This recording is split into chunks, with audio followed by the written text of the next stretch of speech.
এই রাজ্য সরকার নিজেই কট্টরপন্থী এবং এরা সুরাবর্দীর যে অসম্পূর্ণ কাজ সেই কাজ সম্পূর্ণ করার জন্য চেষ্টা চালাচ্ছে করছে। স্বাভাবিকভাবে এটা বারে বারে প্রমাণিত। ভোট ব্যাংক, ধর্মীয় পরিচিতি ইত্যাদি দেখে হয়। এই যে কমপ্লিটলি বাংলা বাঙালি ইত্যাদি এসব চলছে এবং এই বিধানসভাতেও যে প্রস্তাব কাল আসবে, যা আজকে বিলি হয়েছে, এটা কাদের জন্য? যারা আকাশকে আসমান বলে, জলকে পানি বলে, মাকে আম্মা বলে, বাবাকে আব্বা বলে, কাকাকে চাচা বলে, কাকিমাকে চাচি বলে, তাদের জন্য। স্বাভাবিকভাবে এই সরকার নামেই তৃণমূল কংগ্রেস, কার্যত মুসলিম লীগ টু।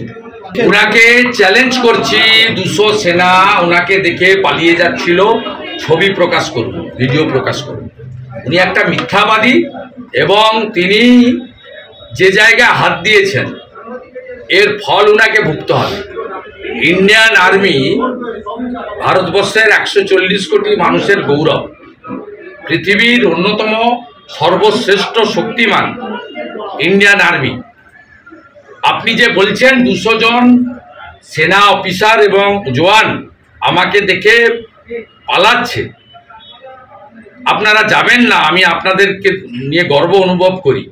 তো আপনি যে প্রথম অফেন্সিভ ল্যাঙ্গুয়েজটা দিয়েছেন, আমি ইতিমধ্যে এক স্যান্ডেলে দিয়েছি এবং আমি ন্যাশনাল চ্যানেলকেও দিয়েছি। আমি রাজনাথ সিং, সিডিএস সহ সর্বস্তরে আমি জানিয়েছি যে এই কথাটা একজন রাষ্ট্রবিরোধী মানসিকতার লোক ছাড়া অন্য কেউ বলতে পারে না। Same Mamata Banerjee, Indian army জিন্দাবাদ। আমি মনোজ পন্তকে চিঠি দিয়ে দিয়েছি যে আপনারা যদি অযোগ্য বাছাই করার কাজ শেষ করে থাকেন, যোগ্যদের পরীক্ষায় বসতে হবে না, চাকরি বহাল করুন। শঙ্কর ঘোষ স্পিকারকে চিঠি দিয়েছেন, সর্বদলীয় প্রস্তাব আনুন, যোগ্যদের আমরা চাকরি রাখতে চাই, যেহেতু অযোগ্যদের তালিকা প্রকাশিত হয়েছে। ও তালিকা ত্রুটিযুক্ত তালিকা, তবুও একটা তালিকা বেরিয়েছে, তার মানে বাকিরা যোগ্য। তাদের কেন পরীক্ষায় বসতে হবে? 16 সালে পরীক্ষা দিয়েছিল, আজকে 10 বছর পরে এদের মধ্যে অনেকেই পরীক্ষাতে পারফর্ম করতে পারে না। আপনিও পারবেন না, আমিও পারবো। এখন যদি ক্লাস 7-8 কেউ পড়া ধরে, সে পারবেন আপনি করতে? এটা চর্চার বিষয়, এটা অভ্যাসের বিষয়। অভ্যাস থেকে ডিটাচ যারা 10 বছর, তারা তো পারবে না। তাদের চাকরিগুলো তাহলে 31শে ডিসেম্বর পরে চলে যাবে। তাই সর্বদলীয় প্রস্তাব আনুন। প্রধান বিরোধী দল বিজেপি সমর্থন করবে যোগ্যদের পক্ষে। সেই প্রস্তাব নিয়ে গিয়ে মুখ্য সচিব লয়ারের মাধ্যমে সুপ্রিম কোর্টে ফেলে দিক, দিয়ে বলুক যে বাংলার বিধানসভার সব এপক্ষ অপক্ষ সবাই একমত হয়ে যোগ্যদের জন্য চাকরি বহাল রাখতে বলেছে। কারণ মহামান্য সুপ্রিম কোর্ট এই রাজ্য সরকারকে, এই মুখ্যমন্ত্রীকে তার নিয়ন্ত্রণাধীন এসএসসিকে বাধ্য করেছে অযোগ্যদের আংশিক হলেও তালিকা প্রকাশ করতে। 20 সাল থেকে বিজেপিতে আমার সঙ্গেও তো কিছু ফলোয়ার্স কলিগরা এসেছে। একটা লোকের ক্লোজ রিলেশনের মধ্যে এই তালিকায় আছে, যদি বের করে দিতে পারেন আমি আনকন্ডিশনাল ক্ষমা চাই। আর আপনারা মনে হয় জানেন না, পার্থ চ্যাটার্জি আসার পরে 5টা রিজিওনাল এসএসসি তুলে দিয়ে বিকাশ ভবন থেকে নিয়োগগুলো হতো। যা হয়েছে, যা খেয়েছে সব দক্ষিণ কলকাতা। মমতা ব্যানার্জি 4 তারিখে একটা কালচারাল প্রোগ্রাম আছে বিধানসভায়, সেখানে ইন্দ্রনীল সেনকে নিয়ে গান করবেন। আমার যাওয়ার সময় হলো দাও বিদাও, অথবা অন্য কেউ গাইতে পারেন, মার ঝাড়ু মেরে জেটিয়ে বিদায় করেন। এইসব গানের জন্য তিনি ওই দিন বিধানসভায় আসবেন, তাই তিনি একটু বক্তৃতা করবেন। ওনার ফেসবুক লাইভ হবে।